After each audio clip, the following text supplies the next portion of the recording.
प्रदेश की हर बड़ी खबर, राजनीति हो या क्राइम की वारदात, सरकारी सूचना हो या व्यापार से जुड़ी कोई अपडेट, देखिए उत्तर प्रदेश की हर खबर डी न्यूज प्लेटफॉर्म के साथ आपका अपना चैनल। ये 3 वर्ष का एमओयू हुआ है एनएसआई और आईआईटी कानपुर के बीच में। तो इसका उद्देश्य है कि एक centre of excellence in biofuels बनाया जाए, जिसमें कि दोनों मिलके बायोफ्यूल्स की अगली जनरेशन में क्या किस प्रकार के फ्यूल्स आ सकते हैं, उनका आविष्कार करके उनको इस स्थिति तक लाएं जिससे कि सब जगह प्रयोग हो सके।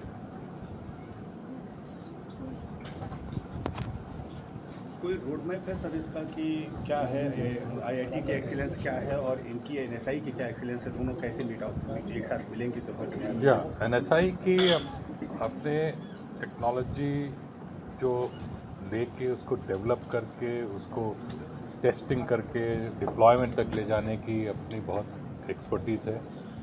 आईआईटी कानपुर फंडामेंटल रिसर्च के लिए, बेसिक टेक्नोलॉजी, नई टेक्नोलॉजी डेवलपमेंट के लिए जाना जाता है। तो जब ये दोनों पक्ष आपस में मिल के काम करेंगे तो उससे हम लोग का आशा ये है कि पूरा हम स्पेक्ट्रम टेक्नोलॉजी का साइंस से लेके अंत तक जो यूज़र है उसके पास जो प्रयोग होता है वो पूरा कवर कर पाएंगे। सर, एक बायोफ्यूल की डेवलपमेंट के लिए उस समय गैस के लिए काफ़ी चीज़ें नहीं बताई कि इतने टन हमारे पास कंज्यूम कर सकते हैं आने वाले समय में, ये टेक्नोलॉजी को और डेवलप कर सकते हैं, इस पर कुछ समझिए। तो सर अच्छे से बता पाएंगे। बेसिकली अभी हम जो गाड़ियों में पेट्रोल यूज करते हैं फॉसिल फ्यूल होता है, और इसमें अभी आप देखते हैं हम लोग एथेनॉल मिलाते हैं जो बायोफ्यूल है। अभी हमारे देश में 12% बायोफ्यूल मिलाया जा रहा है, और जितना हम एथेनॉल मिलाते हैं उतना ही पेट्रोल का प्रयोग कम है, यानी हमारा इंपोर्ट कम करना होता है हमें, और फॉसिल फ्यूल की जगह बायोफ्यूल प्रयोग जो होता है उससे पर्यावरण का प्रदूषण कम होता है, कार्बन उत्सर्जन कम होते हैं। तो जो हमारा टारगेट इसको बढ़ाकर अभी 20% तक है करना है अगले साल तक, यानी 20% एथेनॉल पेट्रोल में मिलाया जाएगा। ये आत्मनिर्भर भारत के लिए एक बड़ा कदम होगा। हमारी जो आयात पर निर्भरता है विदेशों से वो कम होगी। इसको और आगे ले जाने के लिए दूसरा इसका है जो इसी से हमारे जो चीनी मिलें हैं उनमें कंप्रेस्ड बायोगैस का भी उत्पादन हो सकता है, उस पर अब काम चल रहा है, और वो सीवीजी जो अभी सीएनजी है उसमें मिलाकर जो गैस बेस्ड व्हीकल है उनमें चलाई जाएगी। अगला कदम है जो टेक्नोलॉजी में, उसमें हम E100 की ओर बढ़ना है, जिसमें फ्लेक्सी फ्यूल व्हीकल आएंगे जिसमें पूरा 100% एथेनॉल प्रयोग होगा। तो इन चीज़ों को हासिल करने के लिए बड़े स्तर पर इतने बड़े संस्थान आईआईटी कानपुर के साथ ये एमओयू किया गया है, ताकि जो शक्कर और गन्ना के क्षेत्र में काम कर रही हमारी इंस्टीट्यूट है, इससे जो एथेनॉल के प्रोडक्शन के आगे के जो रास्ते हैं वो खुलें, और टेक्नोलॉजी का, जैसा कि डायरेक्टर सर ने बताया, टेक्नोलॉजी के क्षेत्र में और एडवांस लेवल पर रिसर्च हो सके।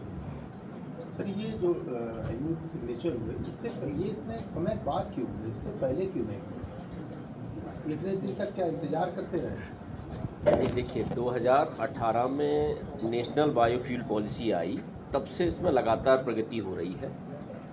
ये हमें ज़रूरत पड़ी कि हम जो बायोफ्यूल है उस पर एडवांस रिसर्च करें, और तब उसके लिए हम एक्सपर्टाइज के लिए हमारे पास इससे अच्छा विकल्प नहीं था कि हमारे पड़ोस में इतना बड़ा और प्रेस्टिजियस संस्थान उपलब्ध है। और इसमें डायरेक्टर सर ने अपनी टीम के साथ आगे आकर सपोर्ट करके इसको अब स्थापित करवाया है। इसकी ये यहीं फंक्शन करेगा इसी कैंपस में, और इसमें बायोफ्यूल पर एडवांस रिसर्च और नई चीज़ें लाने का, जैसे कि डायरेक्टर सर ने बताया, लाने की कोशिश रहेगी।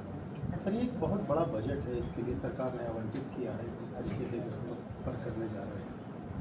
आने वाले समय में एज एन एसआई डायरेक्टर अब इस सिग्नेचर को किस रूप में दें?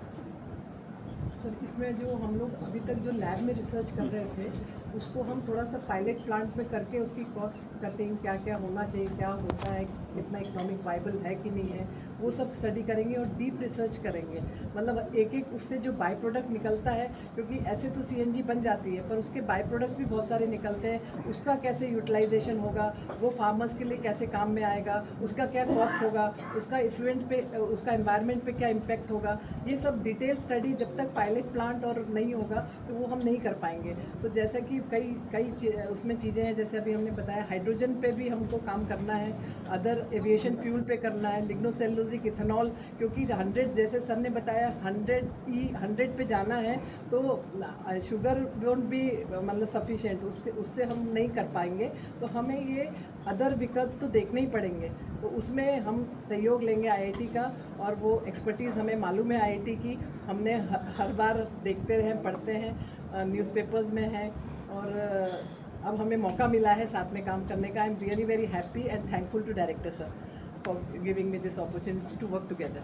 Thank you. अगर आप ये वीडियो YouTube पर देख रहे हैं तो हमारे चैनल को सब्सक्राइब करें और बेल आइकन को दबाना ना भूलें। अगर आप Facebook पर ये वीडियो देख रहे हैं तो हमारे पेज को लाइक करें।